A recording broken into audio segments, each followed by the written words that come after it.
Hello, everybody. Welcome to the Surviving Strangehollow VIP live stream. I suppose others are here as well. Thank you for being here.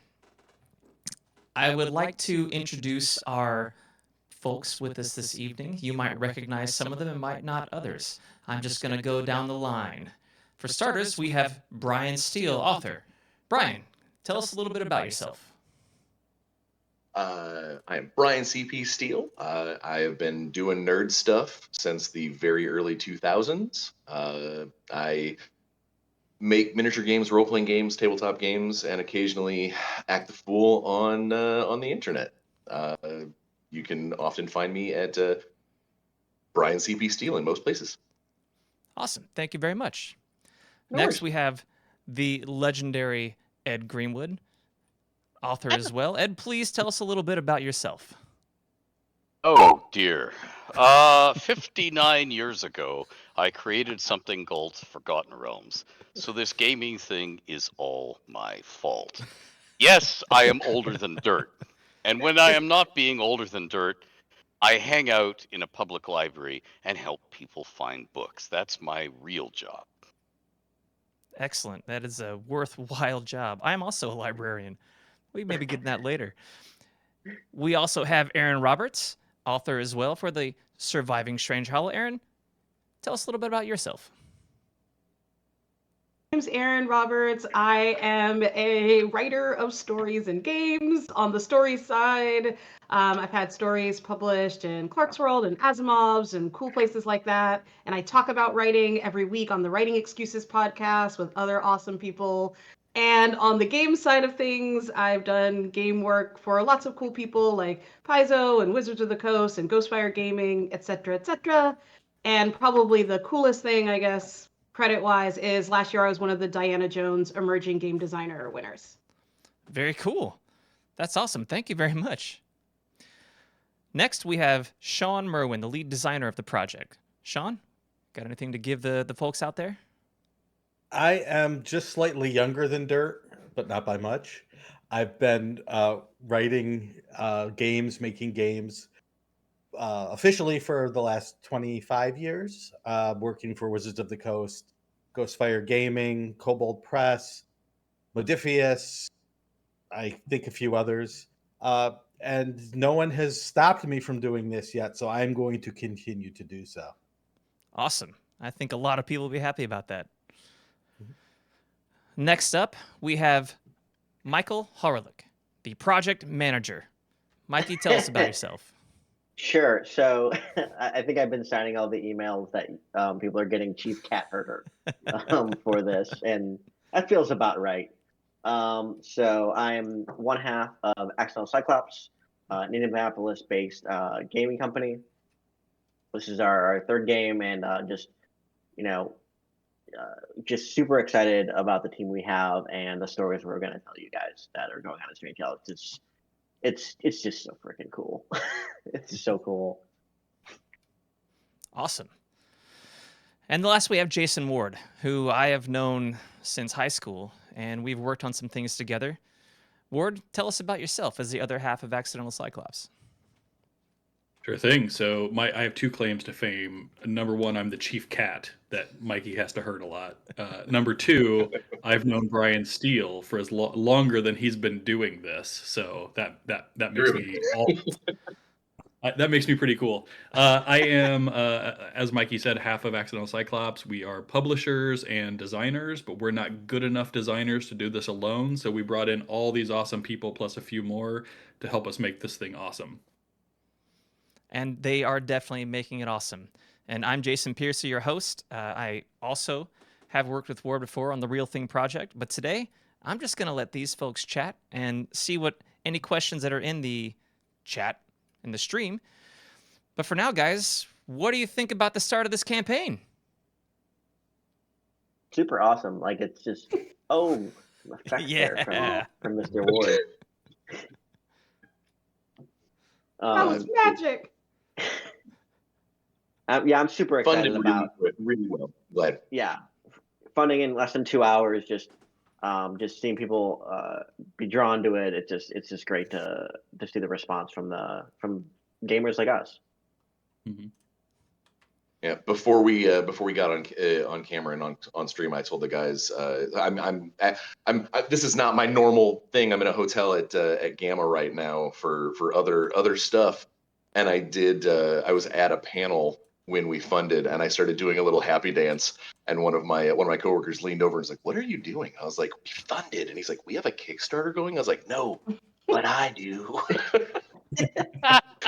It was like an hour and 43 minutes in. I started doing a little happy dance around people and made absolutely look like I was losing my mind. Oh yeah, I mean, I was at work watching it, also excited because we've been talking about, you guys been talking about this project for a while, and when we were all talking about the team, and you guys were telling me who your kid was, like, you're kidding me. This is gonna be awesome. Oh, and Bryan, who we've known for a long time, that's super cool too. I like how you said that. So there's all these really talented people. Ow. And Bryan? No, honestly, Ouch. Bryan, I love you. Ouch. You know I love you. We've known each other I for too know, long. I know. We've known each other. So that, how long? I know some of us have worked on projects together before. So what do you guys, who all here knows each other, and what have you done together? So Well, I've I'll never answer. worked with. Oh no, Shawn, go ahead. I'll shut up. I'll start by saying that I reached out to Accidental Cyclops when I saw a post on a forum somewhere where they're like, "Hey, we want to do this project," and I just happened to have some time, so I reached out. I think it was to Jason at first and said, "Hey, tell me some more." And Jason's like, "Okay, cool." And I could tell he wasn't quite sure who I was, maybe, but he I got looked him back up to right me. away. Yeah, he looked me up right away, and if he went to like RPG Geek, it probably took him about 2 hours to get through the things I've worked on because there's a long list. And so he got back to me, and he's like, "Hey, this is what we want to do." We met in Indianapolis at Gen Con and talked more about the project, and I loved what they were putting down. Both Emily's art, obviously being the impetus for this whole thing, Oh yeah. but then just let's come at this from a completely different vantage point. Let's design this in a way that usually doesn't happen, which is, let's start with the art and then build some stories and then build the world and then build the game, as opposed to how it normally works, which is game and world first. And so they said, "Well, do you know some people who might be interested?" And I'm like, "I think I might know a few people." So that's when I started reaching out to some of my favorite people in the industry. Either people have been doing it for a long time or people who are relatively new to me. And so I reached out to Ed and to Elisa and to James Hake and to Erin and to Dale Kingsmill. And I know that Bryan has worked with Alyssa and has also knows Accidental Cyclops, and he was already on board. And I'm like, "Okay, let's do this. Let's get these 6 people together and let's start telling stories." So I just wanted to either work with these people for the first time, or based on what I've heard from others, bring them into this project to get the chance to see what they could do. And I think people are going to be very pleased with all of this. Yeah. Excellent. Yeah, that's We got some beautiful. really cool stuff planned. I think the way people are in the chat now talking about what level druid all of us are, I think because of the Strangehollow theme, they've got everything mixed up here. Shawn is the art; he's the grand druid. He's the one, as far as I'm concerned, the one in charge. He's got the vision. He's got his roots everywhere. He knows all the folks. And we just said, "Hey, Shawn, do you want to come druid over here?" And he said yes, and that's how all this happened. That's Yeah. cool. It took a while to read through your RPG Geek page, but about 4 seconds to realize that,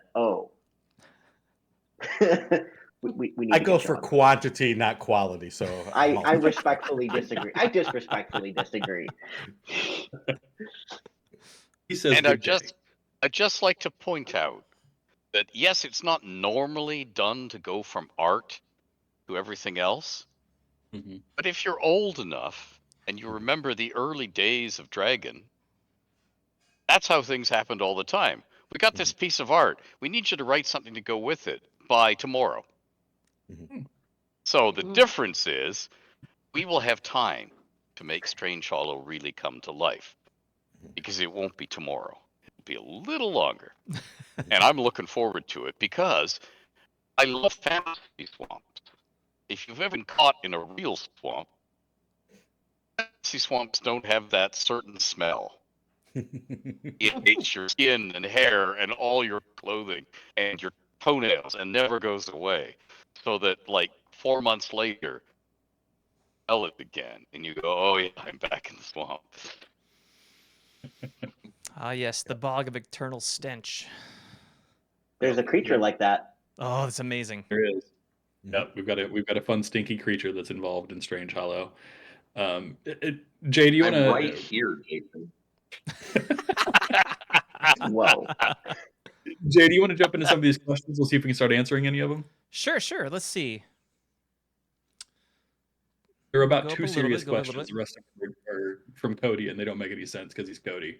Yeah, it's all right. It's all right. I'm just gonna scroll up a little bit. So, okay. A Kevkilla7 is wondering about if there's any inspiration from Labyrinth, which is funny that I just said the Bog of Eternal Stench. I didn't realize I was there. Yeah. We have mentioned Labyrinth and Dark Crystal multiple times in some of the conversations we've had. I'll take this briefly and then throw it off to the people that actually know what they're talking about. In my mind, I don't know that we're taking. I don't know that the content is labyrinthy, but it feels labyrinthy to me. Like when I imagine Strange Hollow, I imagine all of the background being dark. Like it is in Dark Crystal and in Labyrinth. I imagine the critters being at once cute or unsettlingly cute, but also mean in ways that aren't necessarily claws and teeth, but might be mean in other ways. So for me, that's where it comes from.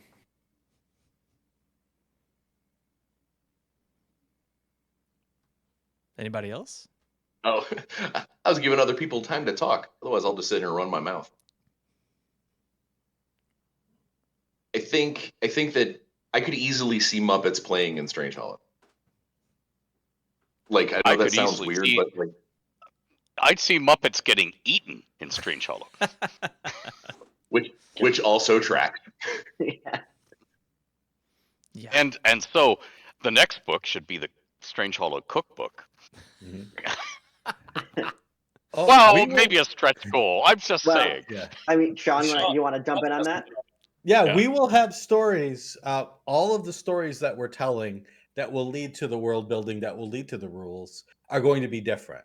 We have some fairy tale type stuff. We have some tall tale type stuff. We have journals.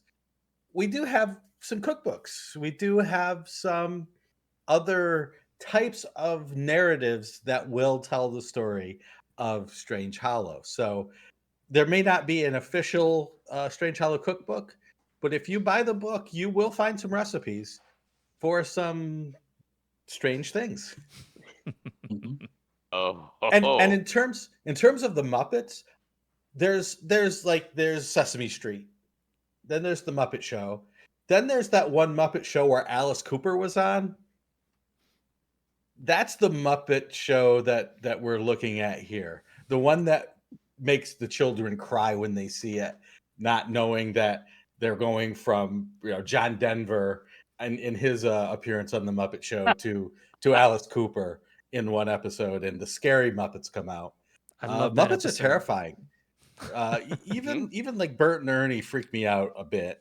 little bit. Just yeah, it's some people just have the some people have the clown thing, some people have the puppet thing, and if puppets don't affect you and you think that Strange Hollow would be really cute puppets, you're gonna have a fear of puppets soon.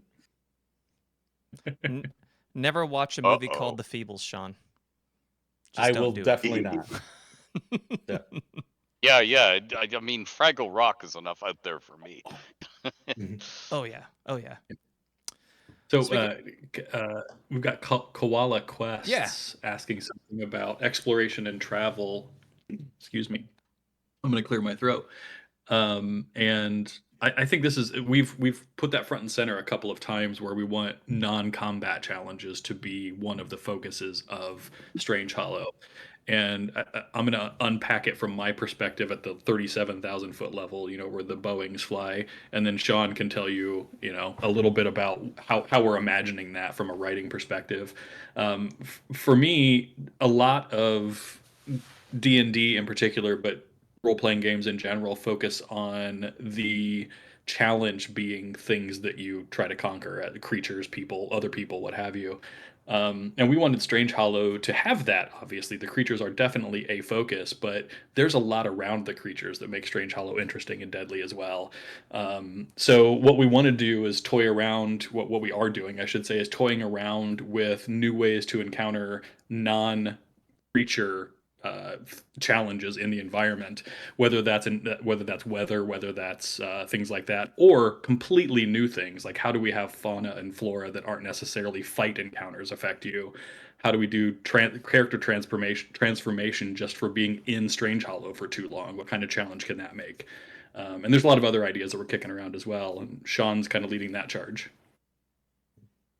Yeah, and I think what's fun about that is, we think about types of challenges that you can have that are, oh, well, I have this second level spell that basically negates this challenge, and then it's how do we play around with how those spells might work in Strange Hollow to make it interesting for veteran players that might have the PHP memorized, but it's like, well, that spell doesn't work this way here, and they have to learn again, have that fun of discovery about how things work in this new place that they're playing in.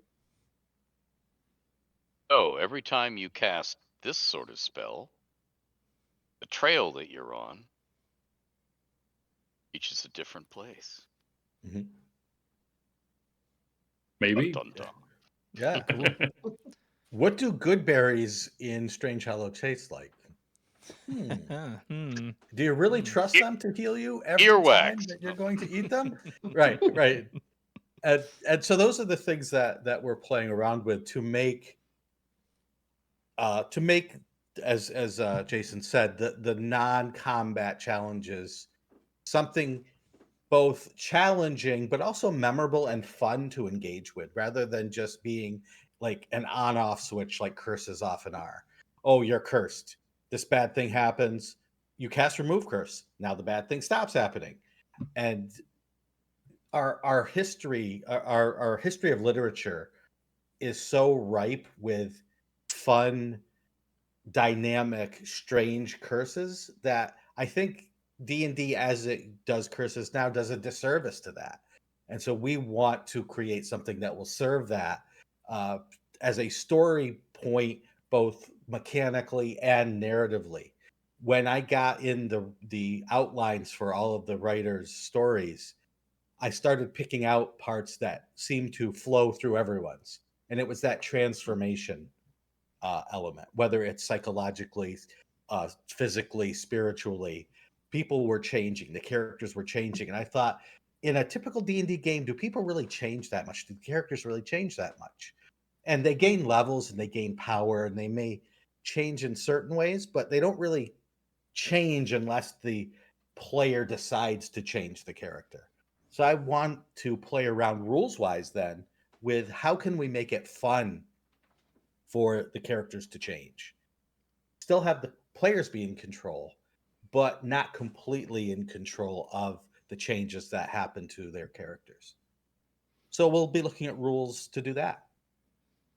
Yeah, that sounds exciting. That sounds very exciting. We've got a lot of stuff in the works.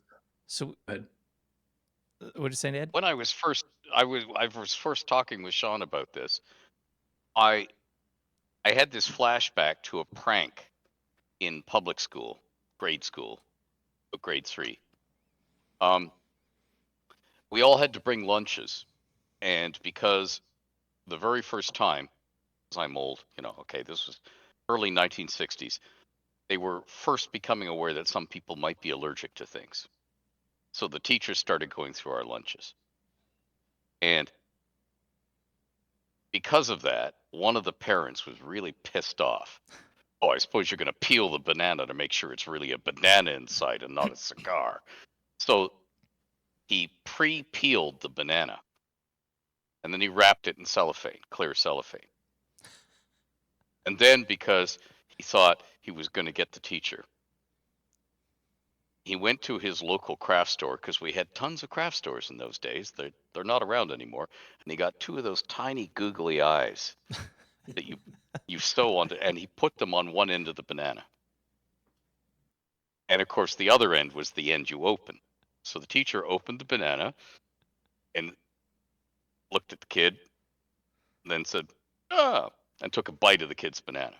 And the kid said, "Hey," because hey, my banana, And the teacher said, "Oh, you'll get it back." And he unrolled the whole thing, and there were 2 eyes looking at him. He dropped the banana and squished it unintentionally. It fell on the floor, and he stepped in it unintentionally. And the kid let up a huge howl because, and the teacher with ill grace gave the kid some of his lunch But I was thinking, that's what we need in Strangehollow. You bite into a fruit in the swamp, and it opens its eyes and looks at you and goes, "Yeah, hello." Mhm. Oh, that sounds excellent. That feels very Muppet. Yeah. Yeah. Love it. So we do sort of along that lines. We have a question from, excuse me, Michael J. Pastor. And they were wondering if the writers were allowed to say what creature they picked to write about.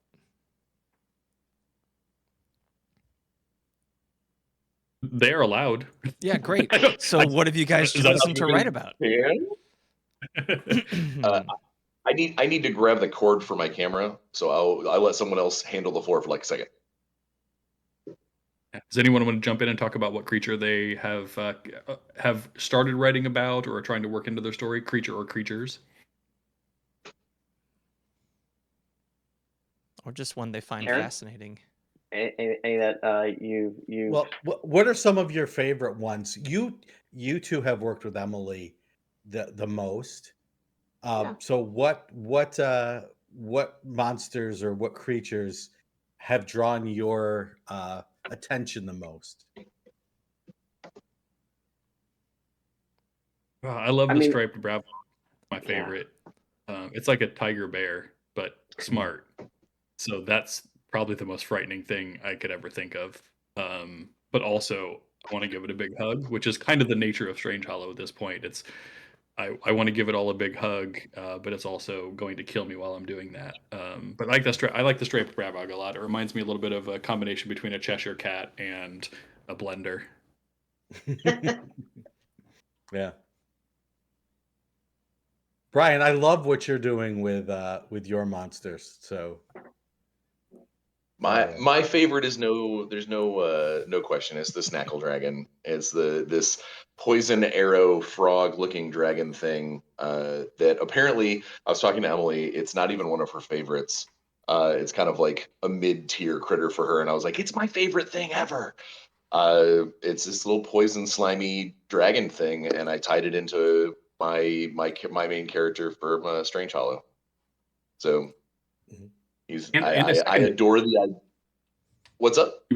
You've got a secondary creature that's paired with it in your story. What do you want to talk about the other one too? Yeah. So the Fulsum bird, three O's at the end. In one of Emily's descriptions, it talks about how they are, naturally antitoxins, and I was like, I think that my character, in order to keep the Snackle Dragon venom at bay, will be eating Fulsum bird soup constantly. That's going to be my thing. It passes on to the people who eat it. So, and I love the idea of adding an extra O for no reason. Okay. No. I have a question. Is Fulsum bird soup? Is it made from Fulsum birds or is it made by Fulsum birds? And you don't know what from them. Oh, okay. Just checking. Because it's Strangehollow. Could be anything. Yeah. Now the big question is, how does one capture that bird? And how does one make the soup from it? Maybe there's other ingredients that need to go in that people aren't quite aware of. And so we're going to have a lot of fun with that. You asked about the cookbook. We've already got Fulsum bird soup on the menu. Fantastic. Excellent. Yeah, and Michael J. Pastor, who, by the way, has been a great proponent of this project. I don't know where we met Michael at, but he's been in every chat room that I've been in the last 6 months, it feels like, and he's super excited about this project. So that's infectious, and we appreciate it. Yes. Definitely. He just asked about a specific creature, the sightless maw, which I can talk a little bit about. I think somebody might be working this into one of the stories. If it might be Shawn, but we're not there yet. And the sightless maw is super cool. Emily for a long time has envisioned this, call it a sacrificial pit of some sort, on the coast next to there's a village there, a fishing village, and they have to, in order to make the sightless maw, which they don't ever hardly see, they just know it's this big lumbering creature that eats things. In order to keep it at bay and not going into the city, they sacrifice things to this pit. And so we're going to have a lot of fun trying to figure out what is a fun story to kind of turn that narrative on its head, because we've all seen, King Kong story about the natives sacrificing their locals to King Kong to make Kong happy, and that goes back way before King Kong. I'm just speaking of the most recent one I could think of. But what are we going to do to turn that narrative on its head and turn this sightless maw into something that's really interesting and not just a lumbering beast that is chowing down on an entire village if they forget to sacrifice someone? When I was running to get my cord, did I miss Erin's favorite? No, I was actually about No, to I ask didn't. what that is. No, I didn't say. I really like the murder friend dude. That is the dude with 3 eyes that's on like the cover, who's next Oh. to the sword and the empty helmet, and I think he's a nice murder friend. And basically he should be cuddled with until he murders you. And I mean, or they murder you. I don't know the gender of the murder dude, but it just dude goes well after murder, so it's a non-gendered murder dude. And yeah, I think if you see something in Strange Hollow, you should always cuddle it, and that will work out for you 1 time out of 10. But that one time will be We'll make worth up. it. Just if that just has to be the first time, and then great, then it's great. That's just something to put in your memoirs. But yes, It's a I little want bit like one. dating in the 90s. Did you say it's like dating in the 90s? Yeah, it was worked out about 1 out of every 10 times, and It was murdery? That's how I remember. Not ending with murder. Specifically, like after 2000, it changed. So the segue. I mean, So, how about you, Ed? You got a creature you particularly find fascinating? I don't have a favorite yet because I can't choose. I'm like, when when all the school kids are picking the sports team, I'm that guy who I want that, and I want this, and I want that, and I can't pick. So part of it is, at the moment, most of these critters are mysteries. So I could give you a better answer when I've read everybody's stories and I know a bit more about the critters. At the moment, it's like, "Ooh, toys, toys, toys, toys, toys," but I haven't played with any of the toys yet. That sounded wrong. Let me rephrase that. I am not yet at that stage where I really know what the critters are. I know what they look like, and I tend to agree with Erin. That particular fuzzy little critter on the cover was like, oh, now I'm hooked. But you see, I don't know whether that critter is going to eat my face off, want to date me, want to crawl all up and down me, and then get inside my clothing and crawl all around, going snuffle, snuffle, snuffle, or whatever, or is going to excuse itself to toddle off to the little monsters room for a second and be gone a suspiciously long time, and I come back and everything in the kitchen is gone. It has eaten not just the canned goods, but the cans. Everything is gone, and it's sitting there in the middle of the floor going, "Got any more?" And then it looks at me, and then I think, somewhere else to be. I wonder if my car is fast enough. So I don't know yet. I'm just toying with the It's ideas. all of those. It's B, It's then all of them. A, So, At the then same time. C, and then D in that order specifically, In that order. just in case you're oh wondering. dear. Okay. Yeah, and and I'm still reeling from that dating in the whatevers because yeah, true, yeah. I just want to note, just because I saw this in the chat, that the band name is Murder Friend. Dude is like, you're like, oh, have you seen Murder Friend, dude? The dude is just what you tell the person that is seeing Murder Friend. But Yeah, Murder dude. Friend was in fact a great band before they sold out. And yeah, became like MF. But anyway, we're not going to talk about that. But back in their Murder Friend days, they were really like a high quality acid jazz punk with steel band influences that, well, just amazing. Wow. Nice. Well, I need to That look sounds up. like awesome. That's got to work into your fiction somewhere for this. We're adding a chapter. It's going to be the side quest of Murder Friend. This cool acid jazz steel band from the coast, I think. Yeah. So we got a question. Oh, go ahead, Shawn. Go Sorry. ahead. No, I please was go just ahead. going to say this is emblematic of how we're doing this design, right? Normally we would go to a writer with the monsters and all the stats done and say, here, put this in a story. And we're putting a lot of faith in these writers by saying, we want you to tell us what these monsters do, not based on 5th edition D&D. This is just claws, it bites, and oh, maybe it has a breath weapon.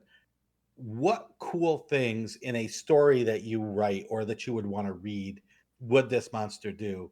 Then we'll go in and we'll make that happen in the rules. Even if we have to make new rules to do so, we're going to do it because we want that narrative to resonate through games that people play in Strange Hollow. Yeah, we started. I mean, we told Shawn this pretty early on. And I think we've told everyone this, that kind of our philosophy is publishers make games, but writers and designers make games great. So that's what we wanted to do, is hand off these concepts, which is the art. The concepts are the art, and see what all of the very imaginative, creative folks come up with. And not every creature is going to find its way into a story, because it's not a full book it's not 300 pages of fiction. It is less than that.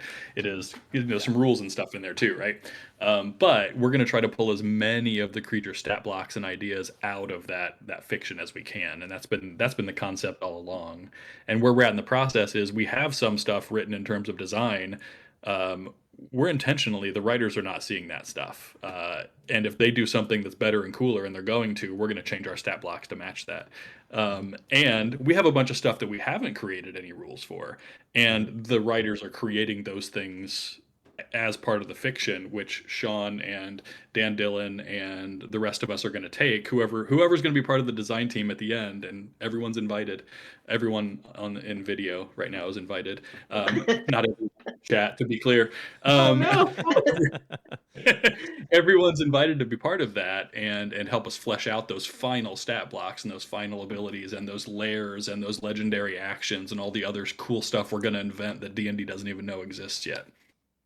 Oh yeah, that sounds extremely exciting, and I think so. So we had a really good question that just came up in the chat that I would like to. I was actually curious about this, and other people have asked me this as well. And it's a 5th edition product, but if everything goes well, and I think they're meaning for stretch goals, do you guys have plans on considering it ports to other editions? So the timing of this, well, first of all, I just want to quickly say we have passed 40K, so we're at 200% funded. So Woo! Thanks, everybody. Thank you. Righteous. Oh, there we go. Laser light show from Ward over there. That's from Murder Friend. That's my Murder Friend happy light show. They were known for those light shows. Oh. You really are. So the timing of when this is coming out and when it's going to be fulfilled will be, we'll have the rules for 6th edition or whatever, 1D&D, whatever 5 point, whatever it's called, the next version of Dungeons and Dragons. we will make sure we're going to basically have it work for both 5th edition and whatever's next from a D&D perspective, so that you can use this book now and in the future. It's not going to be something that's, well, I have to play 5th edition, use this stuff. Even though it's it's going to be backwards compatible, we want to make sure that it's not just compatibility that sings in 6th edition too, or whatever it's called. And that's just the kind of the plan is of when we plan the Kickstarter, when we know we're going to fulfill. So we're going to have that runway to make sure that it's not going to be good for 5th edition, but for the future of D&D as well. Yep. Nice. Sure. And then more directly talking about other system ports, we actually, our initial conceit was that we were going to produce this for a couple of different systems, and we've kind of laid off of that for the time being for a couple of reasons. First off, the lift of, I guess, the printing lift, putting it in 2 different books and those sorts of things. The production lift, I guess is what I'm saying, is pretty big. There's a lot of work to be done when you're producing a whole 2nd book or 3rd book or however many you're going to do for another system. What I want to do, and this, of course, everything depends on funding, right? So as that number goes up, we get more options. We can hire more people to do new cool things who know new rule systems, right? But what I would like to see happen over time is maybe these are just set out online on our website, but some just quick translational pieces that we can say, okay, you want to use some of this stuff in Dungeon World, here's a quick 20-page translation guide. Or you want to use some of this stuff in, I don't know, what's another system? Pathfinder 2E. Here's a quick translation guide for how to do some of that stuff. Or we just handpick some. Yeah, so any of that kind of stuff that isn't easy to translate, it's stuff we can consider. We just don't know exactly how that's going to look yet, because it depends a lot on timing. It depends on the talent on the team and the funding we have. Can we adapt it to Honey Heist? Oh, absolutely. Oh, Because you are a MF bear. you are a Snackle Dragon. You have that'd 2 be great. stats: Snackle and Dragon. Done. See, I mean, it's done already. But Cocaine Owlbear is a pretty great. Pretty great. Props to is it Mike Lafferty that's putting that out right now? He's an IGDN member. Cocaine Owlbear uses the Honey Heist rules, but Cocaine Owlbear is the theme. Oh, It's amazing. That's ridiculous. I think it is on Kickstarter literally right now. Go find it. It's really cool. I backed it. I had to. So I've got a question for our authors and our lead designer. What challenges, and good challenges, are you facing when designing and writing for this setting, for Surviving Strangehollow? Take it away, lead. Oh, it's super easy. I just let everyone else do the work.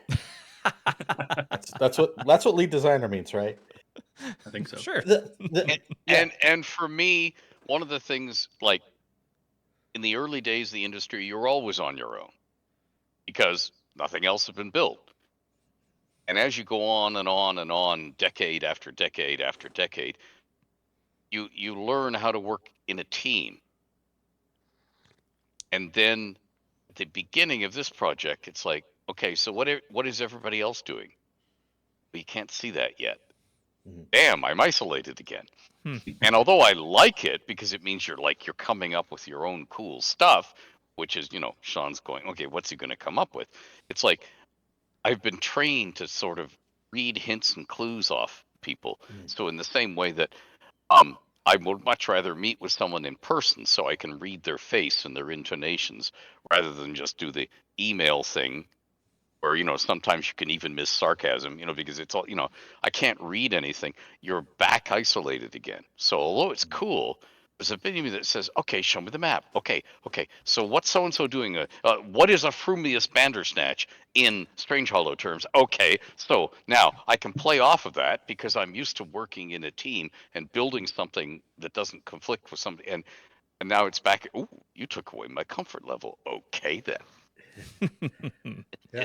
That's cool. I think for me, the hard part is we've been outlining a little bit. It's interesting because when I do prose writing, I am very much whether you want to call it a pantser or a gardener, which is the sort of nicer way to put it. You sow seeds and then see what sprouts from them. And I tend to write and kind of figure it out as I go. Like I figure out the voice of the characters, I kind of get into it in that way. When I do TTRPG writing, I'm often writing like freelance, so I'm writing to an outline. So it's like there's something very specific that it's like, get this done. This is the thing you need to do. And part of what I'm always figuring out is how can I put my own little flair on something within a box. So it's like you're working in a box, but like I can paint the inside of the box red. That's exciting. Actually once painted my entire apartment red. So I've got a red room. yes, I it was totally great. understand. Ooh, a womb with a view. No, sorry.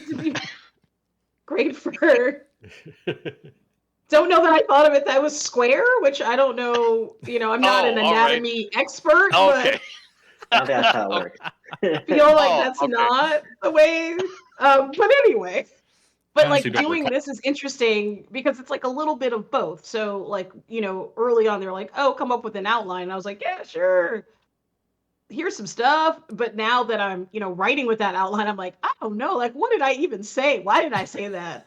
It's interesting. It's like being your own boss and then being like, "Why did my boss do this to me?" I that meme where they shoot the guy in the chair and then they're like, "Who made me do this?" That's basically me, past me, and me having a fight over what this story is going to be. Oh, Was that's past good. you saying that's future me's problem when they were doing that? Exactly. 100%. And now future me is like, "You horrible person. I don't like you." Kind of like how past me is always like, I'll do the dishes tomorrow. Like, why would you do it? I know a guy right down there who's going to be like, well, if you want to change the outline, we're not going to be mad at you. Just make it better. He's not wrong. Great. My think- whole purpose in being on this call has now been completed. Excellent. You now have tacit permission. Yes. I mean, that's the kind of the thing was, when we talked with Shawn and talking about the project, and you said, who do you want to work with? Like, who's going to tell great stories, and what kind of stories do they want to tell? And like, just kind of letting them do their thing, and taking these this sort of top down art first sort of concept, and saying, okay, make this your own, make the story that you want to tell in this world, and giving you guys the latitude and the words are hard. I like to say latitude again to go make that happen, and support you while you're doing that with whatever you need. I think my only like the hiccup I run into is because the authoring thing is fine. I do that, but a lot of times I play designer. A lot of the other gigs that I do a lot of game design. And so it is real hard for me to see these critters and not immediately go, oh my God, I know the stat block I want for this thing. And then I go, oh no, that's not your job here, Bryan. You just tell a damn story. I keep having to like pull myself back to just tell the story. Don't specifically try and describe something because I know that's what I want in there. Meow, meow, meow, meow, meow. I have to remind myself that that's not my position in this. Tell the story. The design will happen because Shawn is awesome. That's true. Also, I'm going to call Fooey on that because you're the one guy who said, I made a subclass. Can we use this? That was okay. All right. But that wasn't a creature related. That was me being ridiculously, super excited about the project in its infancy. That's totally different. Shut up, Jason. I didn't. Did I sound mad? I'm not mad. You keep throwing ideas over the fence, and you got to be a designer as well as a writer. If that's what you want to be doing. It was an accidental subclass. Ooh. I tripped. I see what you did there. Oh, yes. And what everyone is describing is exactly what I was hoping for, which is a little bit of discomfort, right? Because I think as I think it was Erin that said, when you write role-playing games, there's a formula almost, or there are a few different formulae that you can use, and you sort of fall into that. We're going to do it this way because this is how the game works, and it's fine. I make a living writing to those formula and those templates and the thing that I know that game design companies want. And I just wanted to see what would happen if we took that away. And we just saw what these very creative folks could do. outside of that comfort zone with just their world building selves and their storytelling selves to push this? What sort of different stories might we get? And can we translate that into rules? Can we translate that into stat blocks that are still usable for this game, but are just that little bit different, that are going to be a little bit different 5e play than you might normally get? Because there are a million 5e supplements out there. There are a million monster books. We want something that's just that little bit different. Just we'll see. We're going to get there. There's no doubt we'll get there. It's how much will I be hated before the end of this process, I think is what we're looking at. No, I can tell you personally from chatting with you all before this and after. Some of you have not met before. Some of us are old friends. I'm very excited about this project. I can't wait to see what you all come up with, because I think this is a direction. I mean, I know this is a direction 5e hasn't gone in, but I think this is a direction that many role-playing games haven't gone in for some time. Is that really forward-facing, story-first, let's come up with some really cool ideas and make the mechanics work for the story. And that's exciting. That's really exciting to see. Yeah, I think there are a lot They're of just people. different. They're just different disciplines. I mean, it's really interesting. Like, as somebody who wrote stories first and then moved over to tabletop, like, there were certain things that I did that I had to stop doing. Like, one of them is throwaway lines. So in whenever people ask me the difference between the two, like in a story, like in a short story, you want to make the world seem bigger, but nobody can go off the page. They have to read the story you've written. And so if you want to suddenly reference something that you don't care about and you just thought sounded cool, you don't have to worry about it. And if they want to know about it, they'll just have to wait for you to write that story or write their own fan fiction.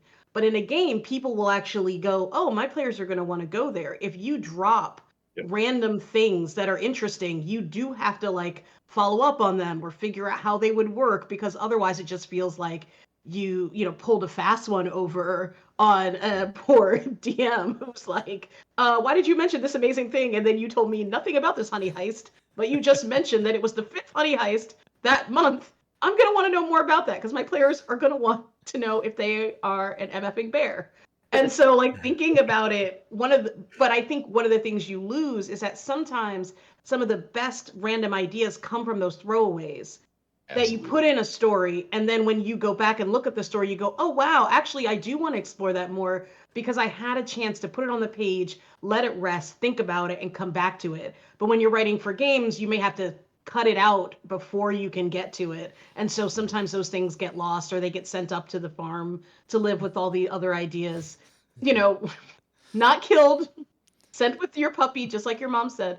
And so that is like a big difference. And I think this gives the freedom to think about some of those throwaway ideas and think, oh, maybe instead of throwing them away, we can pick them up in an interesting way without that being the rule from the start. Getting a chance to play, put a sandbox, build all the sandcastles, and then go, oh my gosh, what's in there? Let me go look and see what's inside that window. Yep. Gifts you give yourself. That's the best thing you can do as a writer, is give yourself all the gifts. You can open them later, but they're there for you. And the DMs who buy these books, they're creative folks. Oh right? yeah. Even if you don't open that gift is there, and a game master will be able to take what we've made and add their own flair, their own flavor, their own drama to it. But we've got a really good question in here a little bit ago from That Is How the Mom Do. Yes. Which is, I said before we hopped on that is my favorite screen name that I've ever seen. I don't know who you are, but we're going to be best friends one day. So they asked if this is being written without a formula, what is the central theme that the writers are connecting with? And I think that has emerged in the direction of transformation. And that doesn't necessarily mean physical transformation. It means any kind of transformation. So spiritual, physical, mental, all those sorts of things. D&D, and I'll let Shawn elaborate on this more because it's really his baby, but D&D is a game where the transformation is really upward. You become more powerful. That is the transformation you go through generally. I mean, there are some great games out there, some of which Shawn has worked on, like Grim Hollow, where transformation is a key element in some ways. But in our case, we want transformation to be broad as well as deep, right? And right now, transformation in D&D tends to happen at depth rather than breadth. And we're really going to have a lot of fun with this, I think. And Shawn, now make me sound smart. Go. No, you sounded smarter than I'm going to be able to. I'm going to get philosophical here. Yeah. In a lot of role playing games, players are a rock, and they change the setting. They save the world. They kill the monster. They change the unknown to the known. Strange Hollow is not going to allow that. Strange Hollow is the wall that you hit. It's weird, it's strange. You don't know what's in there till you go in, and once you go in there, you're going to be lost. So what has to change? If in good stories, right, there's a struggle, something changes. So if the setting's not going to change, then what has to change is what's normally the battering ram, which is the characters. And so we want players to latch onto that and make. Yes, you will be able to change things about Strange Hollow. You will be able to make these incremental things, especially as you increase in power and increase in level. But at some point, you're going to have to embrace that change and see if you can tell stories with the other players and the game master about how your character changes. So we're going to have, I hope, some things we see from different games, like bonds, like goals, and those are some things that can change as you go, along with other things that will change as you go. And we're going to see how people gravitate toward that as a different way to use 5e to tell stories. Yeah. So- I see it a lot as evolution and adaptation in some ways. Thinking about this ecologically, our great ancestors adapted to walk on land, and now we have politics. Who would have predicted that 8 billion years ago or however long ago it was, right? So, that's the sort of thing I'm thinking that obviously that's a real esoteric thought, but we went from being fish-like creatures to walking on land and having societies. How do characters change over time in ways that they can't predict getting into this book over generations? And those are some of the stories we're going to kind of tell, I think. It also sounds like a much more complementary storytelling style, where the characters really also sort of get to tell their story, similar to like a Powered by the Apocalypse or systems like that. They're really much more involved in the telling of that story, which sounds very, very interesting and really cool for 5e port. Yeah. And that's why when I saw the question about different systems, I wanted to say you may see pieces of different systems coming to bear to use the best parts of those games to inform how the game is played and how the characters change over time. Mm-hmm. And that was something that attracted us to 5e was its kind of toolkitty nature, where really you can there's a player's handbook and it tells rules, but you can change this stuff. It's not like, well, you can't change how. Of course you can change how it works. You can remix it and use other things that you like.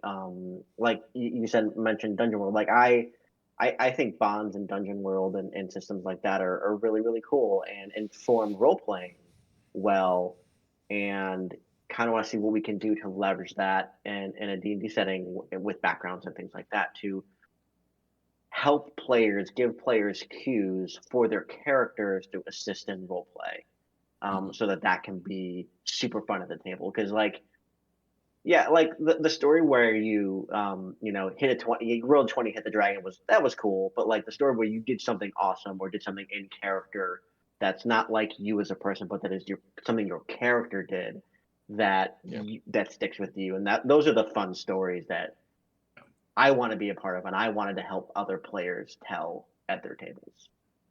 Yeah, I'm gonna give a shout out to our friends over at Ghostfire Gaming while we're talking about this, because I think the stuff that all of their systems are doing, and Shawn's been a part of a number of those, as have a number of the other folks on this project.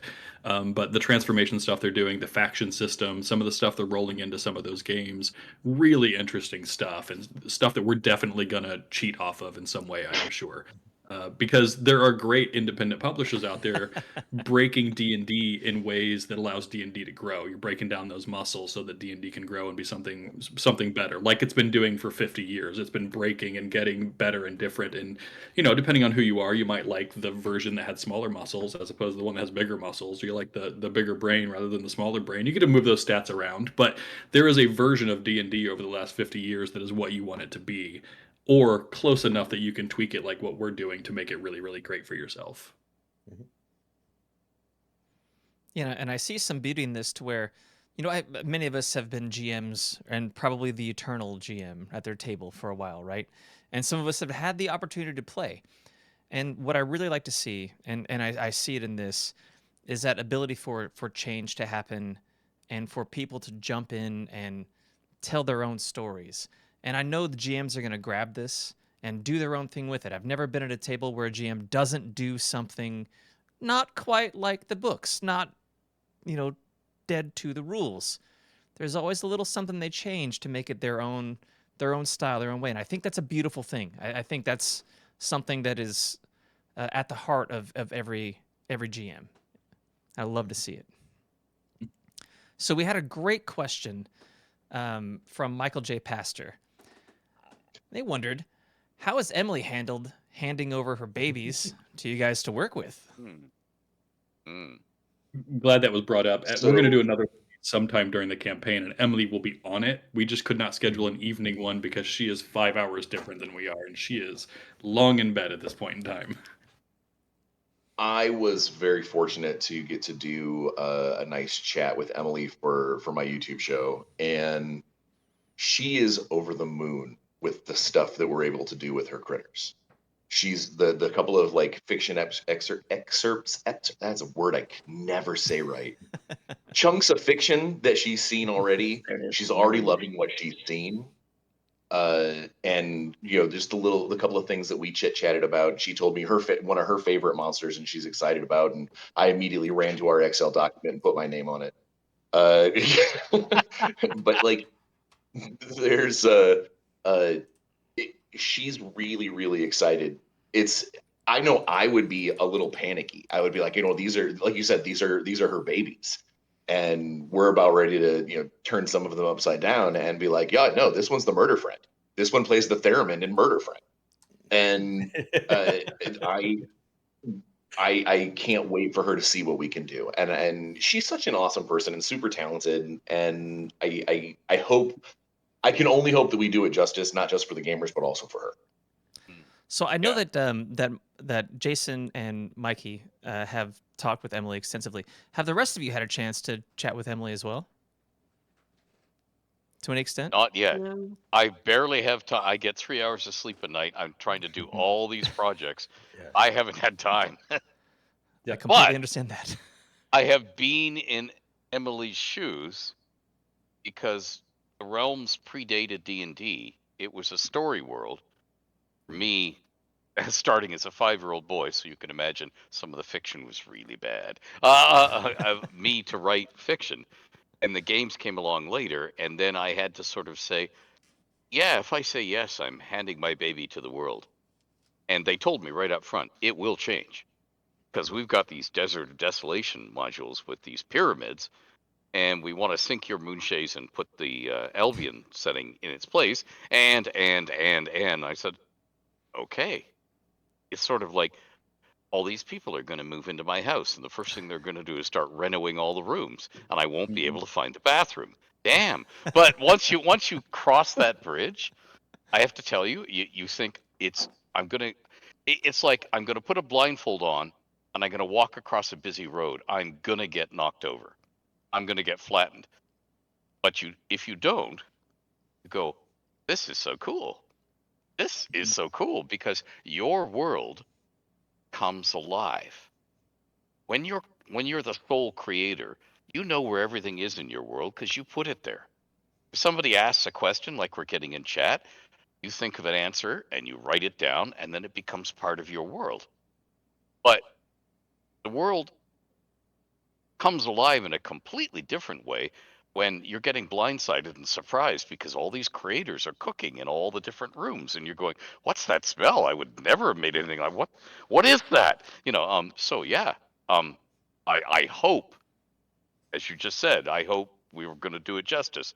But I'm thinking, because I understand the trepidation, but yeah, I think it's going to be, Emily will go, wow. Now the question is, where does she go from there? Mhm. And where do we go from there? But I mean, yeah, that's the cool thing. It's like, what happens when she reads all this stuff and goes, ooh, ooh, ooh, ooh, because I know that's what I'll do. Yeah.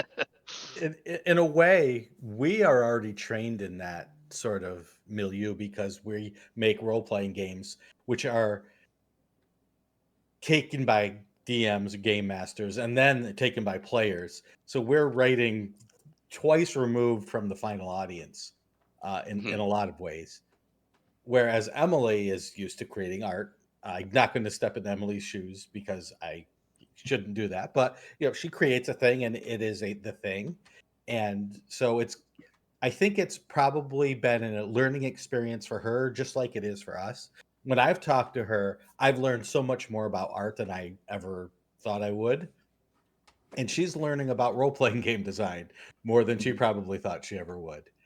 And Awesome.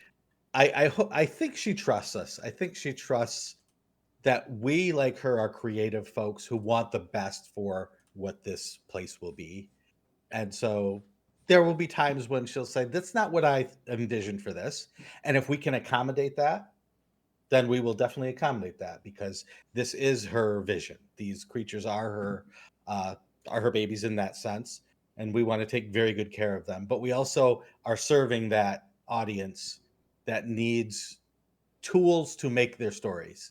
So we are going to make sure that the audience has those things available to them as well. Mm-hmm. Yeah. I think the coolest thing would be a couple years down the road when Emily is sitting there, Strangehollow, and then she reaches for our game to get the map of Strangehollow, and this is now Strangehollow, and she can go and walk it and then do new stuff with it. Instead of saying, no, no, no, no, no, and not picking up the thing and saying, this is Strangehollow. They've given me Strangehollow. That's the goal. Yeah, I Awesome. think there's something so fun about seeing your work in another format. I actually was reminded about this because I usually don't look at myself on stream, but I happened to look up and I was like, oh, I forgot that this picture is behind me. So something that I do when I publish short stories is I commission an artist to make artwork from the story as a way to sort of pay it forward to the art community, but also because I'm not a visual person, and so it's really exciting to see what somebody else takes from my words and is able to put it in a new format. And I feel like you always learn something because there's just no way to mind meld with other people. And when they kind of, even if they misinterpret, like I've had artists where I'm like, oh, that isn't exactly what I meant. But in seeing the way that they saw it, like I learned something, even if it's that I felt more strongly about some element of the story than I thought I had. And so, kind of like when my boyfriend and I in high school used to flip a coin to see which movie we were going to watch, and you actually judge it based on the coin flip, like your reaction to the coin flip, not the coin flip itself. So if it flips heads and you both go no, then you know you really wanted to watch the Tails movie. But like that, like sometimes it takes working with other people to understand your own work better and how you feel about it, what you feel strongly about, what you miss. It's the reason I love to watch actual plays of adventures that I have written because you want to see what people take and what they leave behind, and you learn a lot like about what you care about, but also how somebody else takes your work and like just puts it in another light. And I think there's something just very beautiful about that. Awesome. Yeah, absolutely. Oh, well Yeah, said. I will say, Mikey and I have been working with Emily for about a year and a half now. Just getting this in order to see how it was going to work, and she has been very gracious. She will admit that she did not know what she was getting into, But as we're acclimating to Strangehollow and her vision of Strangehollow, she's acclimating to how we're working and the team and what we're going to be producing. And she's really, I think she's loving it. We talk with her. Shawn, Mikey, and I have a call with her every 2 weeks where we go through stuff. And we're also just constantly in Discord chatting back and forth. And she's been very, very active. So this isn't like Ed was mentioning, a renovation. We are not gentrifying Strangehollow. It's incumbent upgrades. Like, she's still there. She's helping us envision what's being built. Sorry, I'm a sociologist, people. I say these things. And so she's involved in the process of the place becoming more of what it is rather than just an imagination. Nice. So we do have a question from the chat. Unless anyone else has anything to add, I'll step back. If that's the case. I right. will mention we've got about 10 minutes left. Yep. Yep. Exactly what I was gonna say too. Thank you. So we have a question from the chat, and they're wondering. It was a Michael J. Pastor. And apologies if anyone's question we didn't get to it. It wasn't because we didn't want to. The chat moves by fast sometimes. Michael J. Pastor is wondering if there's a timeline in mind. They know it's early, but they're just curious if there might be a timeline in mind for, I believe, when it will be in their hands. Yes. Oh, Yes, there is a timeline in mind. This is, of course, a production process. So we have tried to plan in for hiccups. We know there will be a number of hiccups. We hope we have guessed the right number of hiccups. And so we are looking at May of next year for delivery is our sort of outside timeline. That is when we want books in people's hands. Maybe not Australia, because for some reason it takes 6 months for something to travel from here to there. I can't figure that out. We'll try not to make that happen this time. But we think that we will have writing done by summer, which means, and we're also going to be doing design and rules development during that time, but we want to have polished written pieces by summer. And then design needs to happen in a skeleton sort of format until September, when new rules come out for 6th edition. And so we are timing up all of that stuff to hit when 6th edition finally hits the shelf so that we can make sure that we are in line with it. Of course, we will have the pre-release documents and things to work from, but we want to make sure that we are in line with what the published material says, not what we think the published material is going to say. So that is really the timeline we're trying to hit. Once that's done, we probably need 2 months with that material to fine tune everything for the new edition. We're guessing 2 months, give or take. That means we go to print sometime around the end of the year, and things start showing up in people's inboxes. Mailboxes. That's what they're called in the real world. Yeah, they start showing up in mailboxes sometime next spring. Nice. And that's I another can say reason this. to start with the fiction. So we're giving time for those rules to trickle out to us.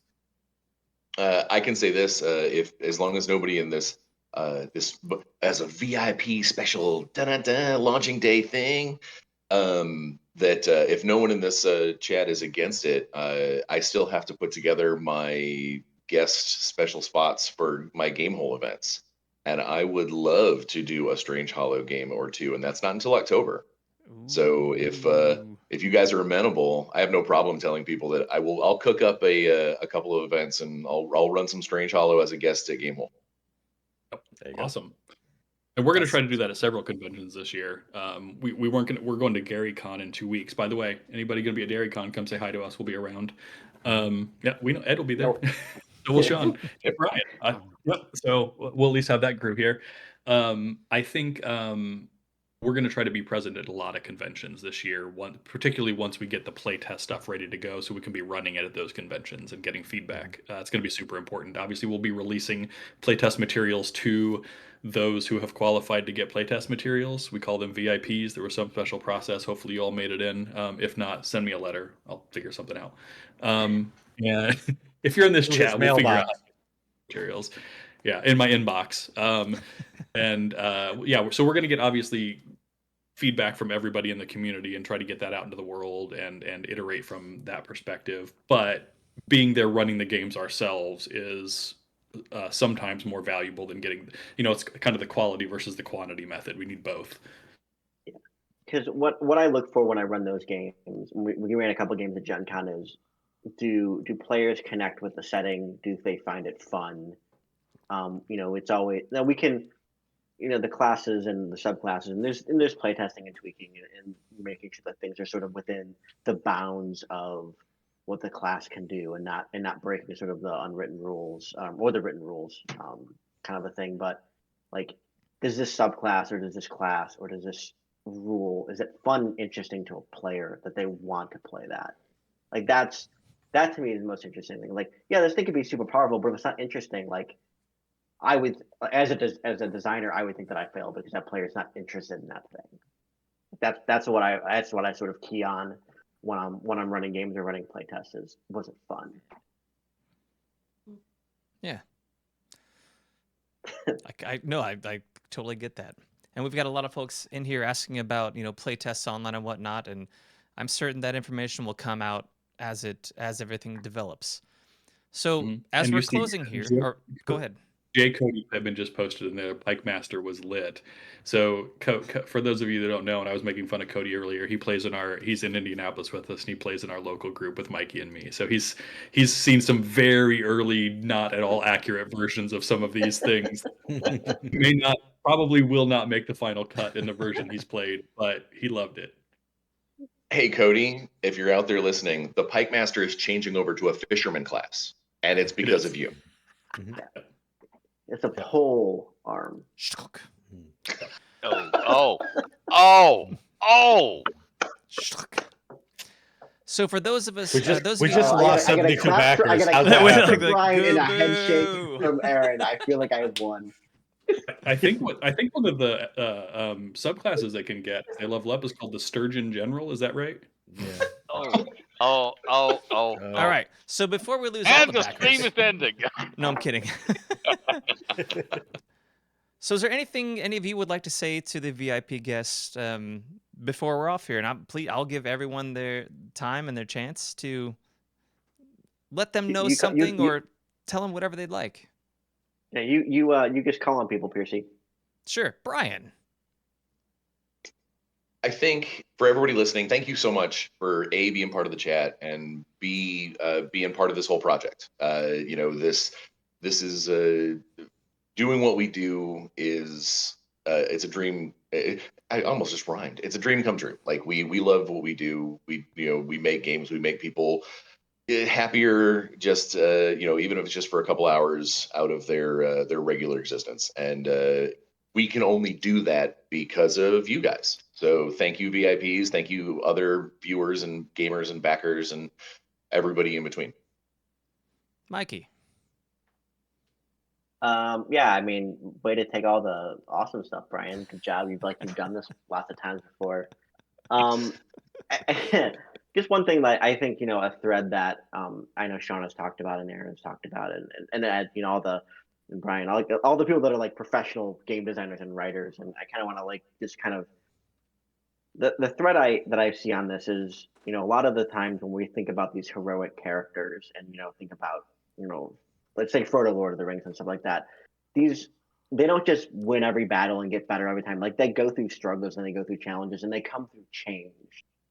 And that hero's journey, and how can we tell that story with characters and players at our tables with this book, so that your character has those sort of story arcs and that sort of hero's journey that makes that a memorable game experience that sticks with you and that you talk about later. Erin. I don't have anything deep to say. Support Murder Friend, and you can find their merch anywhere Strangehollow music is sold. There might be add-ons coming later that are Murder Friend t-shirts. Oh, that's that's so good. Might happen. Ward. Sure. Yeah, I've everyone already said all the important things. The thank yous.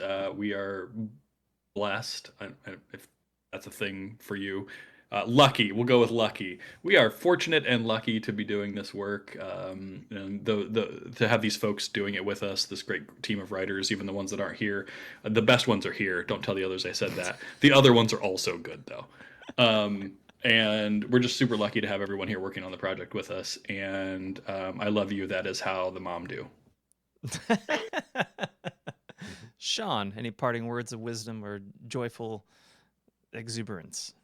Don't eat rocks All right. is what I'm going to go with, and also thank you, everybody who supports not just our work but the industry as a whole.